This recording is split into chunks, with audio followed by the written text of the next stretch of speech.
dumako tayo mismo dito kay Congresswoman Luistro, mga bossing. Mabigat to, no?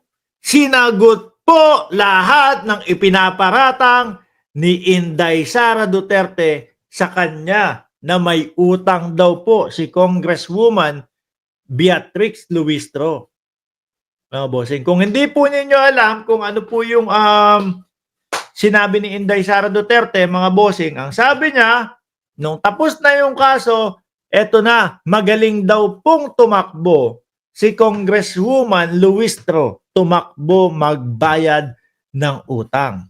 At sinabi po ni Inday Sara Duterte, mga kababayan, mga boss, chief, amo, sir, madam, ma'am, bili na po kayo. Piso tumpok. Ang sabi niya po is, si Mans Carpio daw po na asawa niya ang kinuhang lawyer nitong kampo ni Congresswoman Beatrix Luistro, mga bossing. May naalala ko May naalala ho ako dati, mga boss, chief, amo, sir, na narinig ko, kaya itinago yung asawa kasi hinahagilap, no, nung mga kakampi ng administrasyon dati. I-correct niyo po ako kung mali ako, no, pero narinig ko po yung balita na yon, mga bossing. Ngayon, ang unang tanong ko, paano masasabi na si Mans Castro, si Mans Castro, na si Mans, mga kababayan, Mans Carpio, ang kukuhaning lawyer, kumbaga, son-in-law ni dating Pangulong Duterte yun eh. Di po ba? Paano yun? Di ipapatalo lang yun kung sakali. Kasi ganito, ganyan. No? Talo to. Ganun. Siyempre, sino kakampihan talaga nun? Diba? Pakinggan po natin si Congresswoman Beatrix Luistro. Ito po yung mismong resback niya kay Inday Sara Duterte.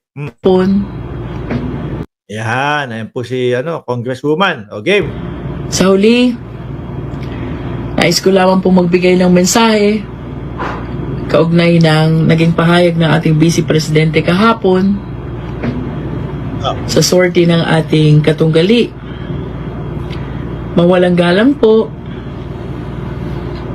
hindi po buwaya ang Congresswoman ng Batangas 2nd District. Ayan. Nagtataka ho ako, mga boss, chief, amo, sir, no? Yung mga, kasi ito, di ba? Yan yung mga sikat eh. Yan yung mga talagang magagaling ho sa Kongreso eh. Iniisa-isa hong bisitahin ni Inday Sara Duterte yung kanilang mga distrito. Inumpisahan, Benny Abante, pinakitaan ng muka ni Benny Abante na nakadila ho. Siguro ang akala ni Inday Sara Duterte, kapag pinakita ko tong nakadila si Benny Abante, mawawalan na ng gana yung mga distrito yung mga kadistrito niya na iboto siya. No? Siguro parang tipo, magulat kayo. Hindi naman ho nakakagulat. Yung kay Benny Abante naman ho, mga kababayan, nakapost yun sa Facebook niya. No? Kaya walang dapat ikagulat. Di ba? Mga bossing. Ngayon, sinunod, Joel Chua. Pinuntahan din Kaya lang, ang narinig ko naman doon, imbis na talagang yung mga banatang pamplataporma de gobyerno, wala naman pong ganun kasi. Sabi lang, eto, apple niya ito. Bigay mo to kay Joel Chua. Isaksak mo sa bibig niya hanggang mamatay. Siguro akala ni Vice Presidente, pagka ganun yung mga banat niya, sa pangangampan niya, maipapanalo. Para ho sa akin, imbis na panalo na sana, yung mga pinuntahan niya. Kay Yorme, dami nagsabi, okay na sana sa akin si Yorme. Kaso bigla pang tumawag ng hugot. Kaso nagugot pa, ayan, parang nadismaya tuloy kay Yorme. Imbis na itutuloy yung boto kay Yorme, nakita si Inday Sara Duterte, na-dismaya ako kay Yorme. Pag-iisipan ko muna ulit. Di po ba? O, sabi ni Julia Magbanwa. O, tama po, tinago ni Luistro ang asawa niya dahil tanim ebidensya ang mga kalaban ni Luistro sa kaso nito. Alam ni Luistro na mapahamak ang mister niya. Yun, o, tuloy. Ang congresswoman po ng Batangas 2nd District ay congresswoman na nagtratrabaho sa tiwalang ibinigay ng taong bayan. Pikunho kasi sila kay kay Congresswoman Beatrix, mga bossing. Talagang kapag nasa kongreso, di ba? Naiipit sila eh. Si Roque. Kaya nga ubabot sa punto na nagtago si Roque eh. Oh, di ba? Naipit na si Roque eh. Pangalawa po, Ayan na. ang Council of Record po ng aking asawa sa mga fabricated cases of rape na kanyang pinagkaanan ay si Attorney Nilo Divina ng Divina Law Office. Oh, Divina Law Office. Yan o yung sinasabi ko sa inyo, mga bossing, yung ibinlag ko kahapon na kailangan bago magsalita si Inday Sara Duterte, asan ba? O, eto. Kunyari, papel to. Eto pong papel na to, hindi to papel ha, plastic to. Kunyari lang, example lang natin. Eto pong papel na ito. Eto po yung dokumento. Eto po yung pinirmahan namin. No? Nakasaad po kung magkano yung acceptance fee ng aking asawa doon sa kaso ng kanyang asawa. Nakasaad po sa ilalim kung magkano po ang appearance fee. Tapos sa dulo, kapag kaparehas na kampo ay pumayag doon sa kasunduan, maglalagdaan po. Yan po yung sinasabi ni Congresswoman Luistro. Bakit ko ho alam? Hindi ho ako lawyer, pero ilang beses na po ako, no?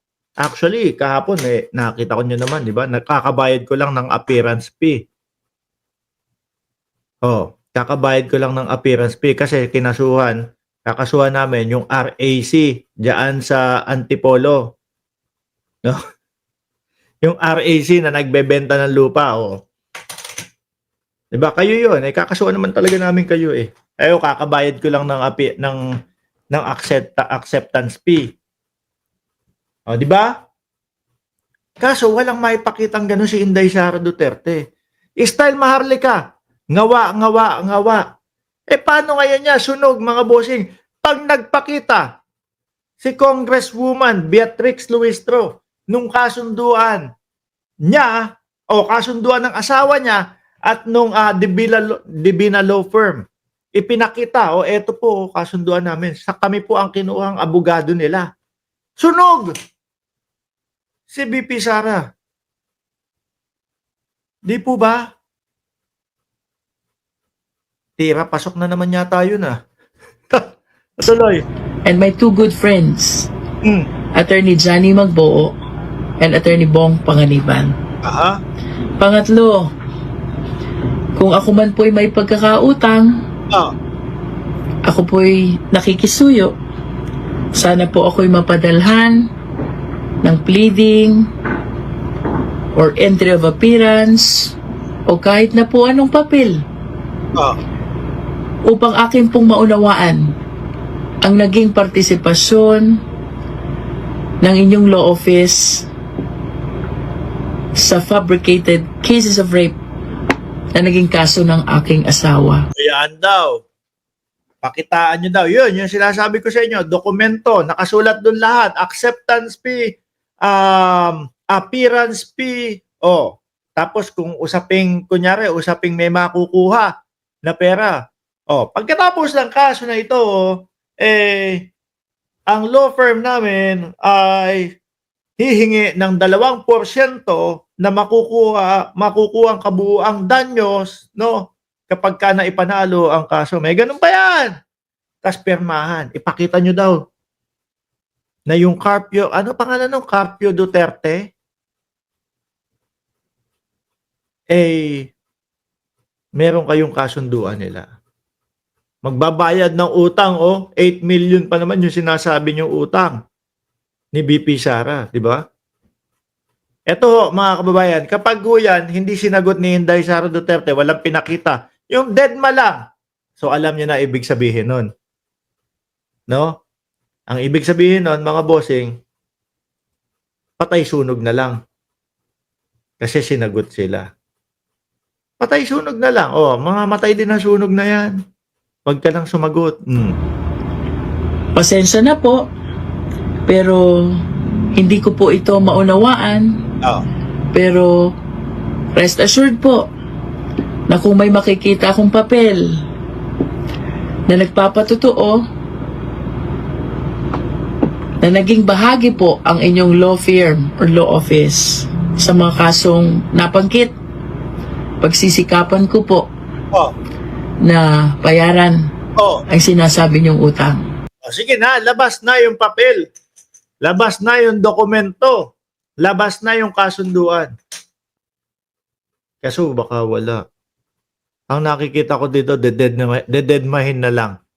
Pag tinanong ng mga reporter, Madam BP, nagsalita na po si Congresswoman Luistro. Ano po ang masasabi nyo? Iba na naman po yung isasagot. Kagaya po nung kay Atty. Claire Castro. Sabi po ni Atty. Claire Castro o ni Yusek Castro, kayo daw po saan nyo daw po nanggaling yung fake news patungkol sa, ano ba yun? Patungkol doon sa nakakulong si First Lady Lisa Araneta Marcos. Ang layo ho ng sagot. Yung tanong nasa Montalban, yung sagot to nasa Divisoria, mga kababayan. Di ba? Hindi ko lang po maintindihan. Siyam na milyon daw po yun. Siyam o walo? Siyam o walo. Yan, siyam daw. Kung wala namang entry of appearance, wala ding pleading, para pong ang hirap maintindihan kung saan nanggaling ang siyam na milyon na pagkakautang. Ito pong Hindi kagaya ng confidential funds, ano? Yung confidential funds, may mga resibo na lumabas. May mga pangalan Kokoy Villamin, at yun po galing po sa Office of the Vice President at sa Department of Education, mga bossing. Isinabmit po sa COA. aking pagsagot ay hindi po para sa aking sarili. Ako po'y sumasagot sa mga naging pahayag ng Vice Presidente kahapon dahil obligasyon ko po na alagaan ang dangal ng aking mga kababayan dito sa Batangas 2nd District. Ayan. Hindi, tsaka tayo din mga boss chipa mo, sir. No? Naliliwanagan tayo kung ano yung katotohanan. Hindi tayo, ganyan pala si Luistro. Hindi pala nagbabayad ng utang yan. Di ba? At least nalalaman natin yung magkabilang panig. Ngayon, titimbangin natin yan. Sino talaga ang nagsasabi ng totoo? Baka mamaya si Congresswoman Luistro maglabas na. Ito po, yung kasunduan ng Divina Law. Diyan si Atty. Buko. Diyan yung yung kay Vic Soto, mga kababayan. Vic Soto versus Daryl Yap. Di ho ba, mga bossing?